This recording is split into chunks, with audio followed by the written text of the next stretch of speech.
go. I think.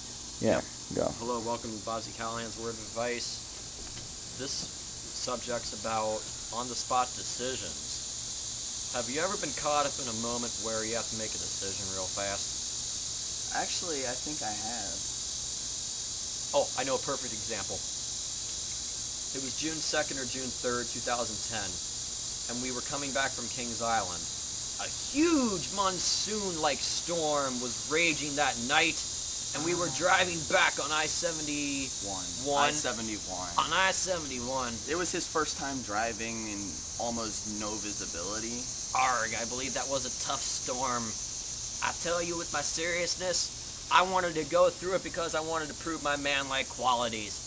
But I thought that would have been incredibly risky and dangerous.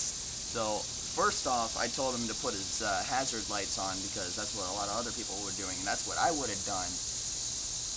And it was... Arg, I believe I did. Then make smart decisions, basically.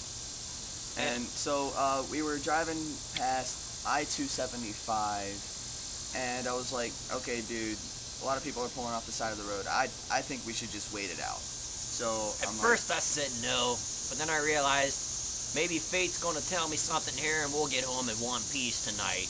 Because I'm sure someone's already wrecked off of this mess. I think someone had. So we pulled under a bridge, and we gave it about 10 minutes, and then Turned the car off. we turned the car off too.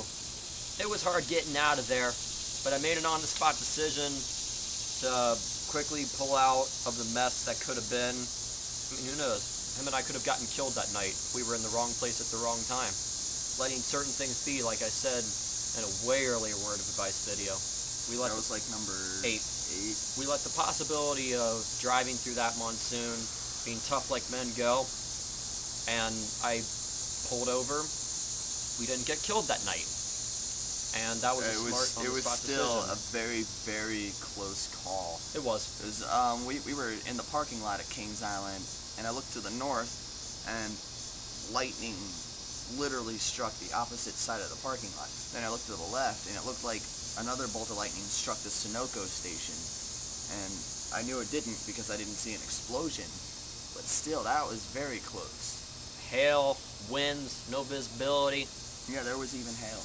I mean, I took my chance to drive through it to get some experience, but then I also realized, alright, Maybe Steve was right. if I want to gain some experience with an on-the-spot decision, I'll also pull over. So it worked out both ways. Yeah. You have to think with your head big time, but not overthink it, and just control yourself when you have to make an on-the-spot decision.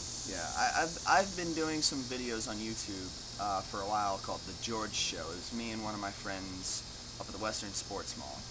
Listen to this. One of our latest videos was basically an ad-lib video. It was a rant and rave, and it was about coming up with a rant and rave topic on the spot. And basically, this kind of ties in because even while we were talking about it, we couldn't think of what to talk about because it was just so hard to think of something on the spot. And it's not really like an on-the-spot decision, but I guess it is. Like, it's like an on-the-spot decision to talk about something. I don't know. The way I perceive about half of the on-the-spot decisions, maybe more, is that you only have one chance to make that decision. Like, when I was driving that car that night in that storm, I only had one chance to make it home that night. I couldn't rewind the tape and go back to the parking lot and say, we'll stay here and wait it out. That's one of those times where I wish the movie Click was real. One with Adam Sandler. I haven't seen it, but I should. Oh, it's pretty funny. Flame me if you want, if you don't like how I haven't seen that, but that's not the point. It's not the most popular movie, but I like it. Anyway, sometimes you won't have a second chance, so think things through.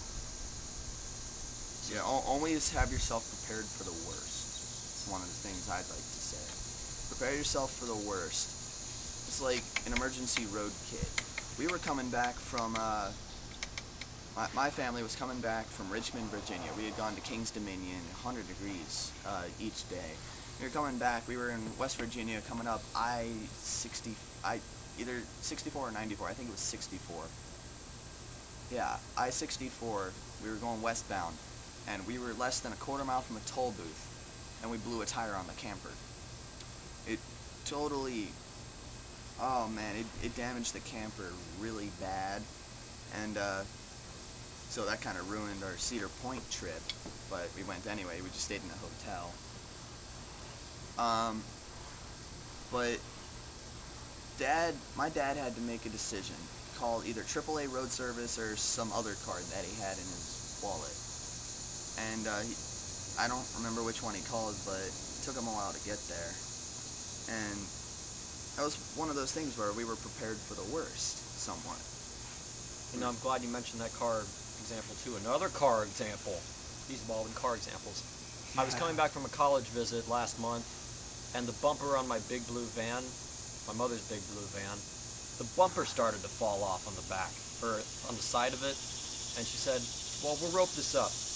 1 mile into it, it started dragging again, and I told her, well, this is not going to work out. So I stomped it, and we both realized in the end that was a good on-the-spot decision, because someone could have gotten hurt if it flew off and hit someone in the car. Yeah, another car example. Mm-hmm. We were coming back from Cedar Point, and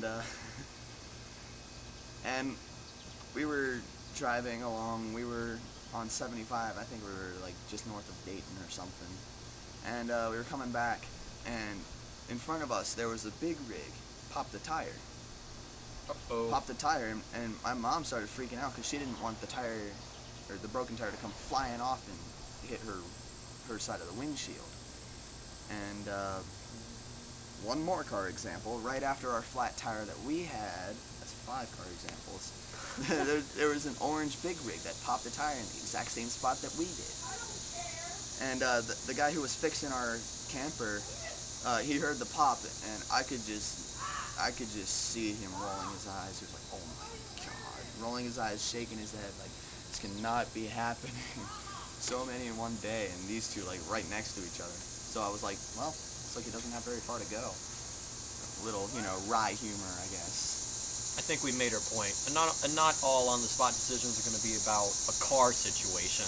Right. But just be prepared when you have to make them. This is all we have about on-the-spot decisions. Another on-the-spot decision we could have had Okay. is cut this Not down. Cut this down. Okay, this is it. Yeah. All right. See you again soon. See ya.